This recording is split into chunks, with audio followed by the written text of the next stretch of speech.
Alright guys, so this free SEO course that I've just taught you guys is all done. It's been a lot of information to take in. However, I'm going to make this one last small video for you guys so it's very easy for you guys to look over everything, implement it. So it's basically just a quick recap over everything.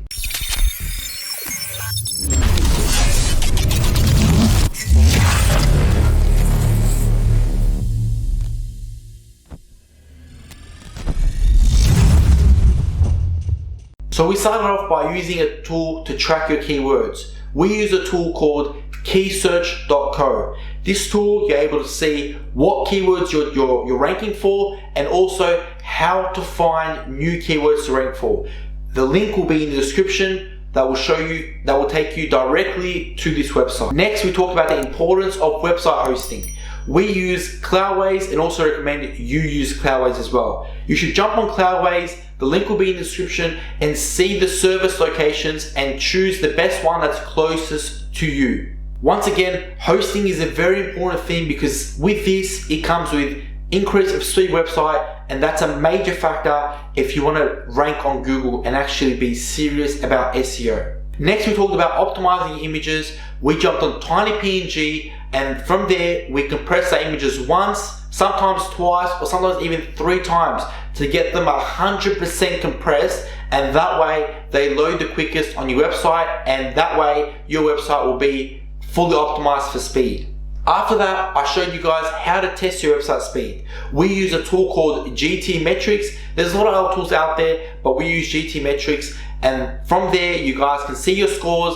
And if you really want to improve your scores, you guys can go onto Fiverr, search up on Fiverr how to improve your scores, or just improve my score on GTmetrix, and you get a ton of freelancers that will do this for you for a certain fee. This is optional, you don't have to do this, but it's definitely an option. In step 4, we talked about creating relevant content. So what we explained, you guys need to have around 50 to 100 blogs on your website. Now these don't have to be directly related to your niche, these can be relevant around your niche. So if you guys are selling basketball stuff, you can talk about basketball shoes, you can talk about best ways of shooting, just things around your niche of basketball, for example. That way, after you guys even post up 10 articles, you guys should start to see an increase of traffic if you're doing it properly with on-page optimization, which we'll talk about in the next step. So then we talked about for part 5, which was on-page optimization part 1. In this part, we talked about how to structure out your blogs. So we said for step 1, we're going to include our keyword in the blog title. Step 2, we're going to include the keyword in our website address link. For step 3, we're going to include our keyword in H1 or H2 headings. And in step 4, we're going to go out there on the web and see the top 5 pages on Google, even top 10, which would be the first page of Google, and see how many times they use your keyword. And that way you have an idea of whether to use your keyword a lot or whether to use your keyword very little in your article, because you will then see this is what Google preferred and this is the way to rank with each keyword. Each keyword is different, so like I said, search a keyword, see how the competitors are doing, and do exactly like them, because at the end of the day, they're ranking for a reason, Google loves it, and you need to be doing the same thing. We then talked about including user interaction, so that was anything from photos to graphs to polls, just anything in the website that makes the user interact. Google loves this stuff, and it helps you with ranking. We also then talked about including images, so images that have your alt text in them. So you add an alt text in it where you use your keyword. Again, we don't use this too many times. You can use one picture that has your keyword in it. Then any other pictures, you guys can create relevant keywords around that keyword. You don't want to be using a keyword in every single picture because you will over optimize your website, and it's something you don't want to do. This is such a small SEO tactic and a very old one as well. But like we say again, every single small thing counts to get your SEO to that maximum peak you can possibly do. For step 8, we want to keep our blogs very well structured. So again, go onto Google, see all the top pages on Google, the way they're structuring their blogs. Don't make it super similar, but make it around the same. Look at the way they're doing it and make it similar. Don't make it exactly the same, but try to make similar structure to it, because at the end of the day, if they're ranking on Google for that reason, then so should you. So then we talked about how to do SEO part 2. In that video, I included outbound links and interlinks. Outbound links, remember, they were links that where you write your own article on your website and then you link out to other articles. Now again, you could be asking that this is not good because I'm linking out to my competitor, I'm giving them free traffic. But this is what Google needs to see that your website is legit and it's a natural looking website. And that way you'll rank higher in Google. Whereas interlinks is when you put links inside your article that link back directly to another blog or to a web page in your website.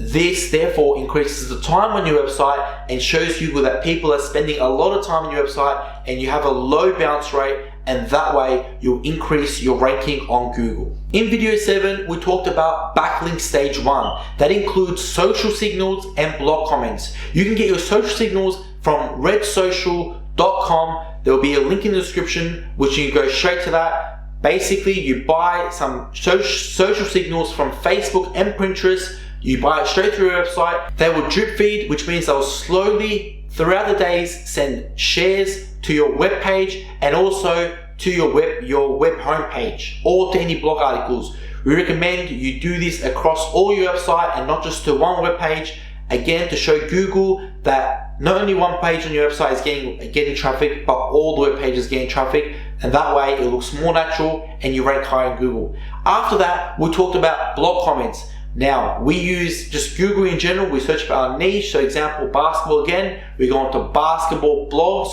We go through blogs. We see which ones we can comment on, and we leave our link in the signature. So when people go to click on your name, they go straight back to your website.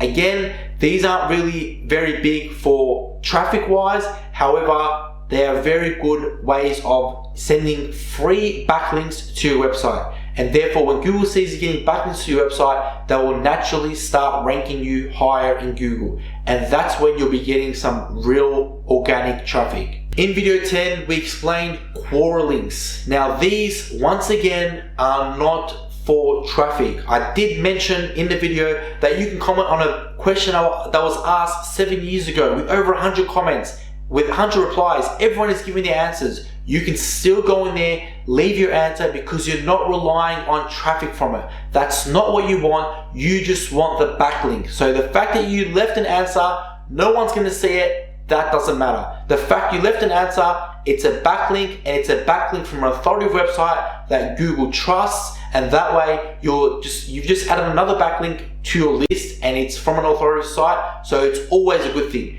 and it's also free. It just takes a bit of time, but as long as you're consistent, like I said, you're consistent with these things, you're slow and steady, you will eventually be able to go to stage 2 and be able to get the more powerful backlinks. So in video 12 and 13, we explained Web 2.0s and guest posting. These are the more powerful backlinks. We did say after 2 weeks of you doing consistently stage 1 backlinks, which was blog comments and query links, you guys can jump onto stage 2. With Web 2.0s, I showed you guys an example of a high authoritative SEO guy in the space that does this. You guys can just create a website on a free web page. We recommended WordPress.com. Again, don't get confused with WordPress.com or WordPress.org. WordPress.com is completely free. You create a web page on that website. In that web page, you create a blog section, and in the blog, you can write an article, and from there, you will have backlinks to your article and also to other websites. You don't want to just have backlinks directly back to your article. You want to have backlinks also to other websites so it looks natural and it can count as a backlink in Google's eyes. The next one was guest posting. Guest posting is when you write an article and you send it off to another website for it to be published. This can cost a bit of money, but once again, these are one of the best SEO strategies you guys can use. Like I said again, they're costly, but they save a lot of time, and they are from real authoritative websites. So these kind of backlinks will last forever and guarantee you traffic towards your website or your web page or your blog comment or wherever you send the link to, absolutely forever. So they're a no-brainer, but once again, they do cost a bit, so wait to get to them. So you want to start off with stage 1, do that slowly, and then jump onto stage 2. If you do this slow and steadily, I can guarantee you guys will start ranking on Google.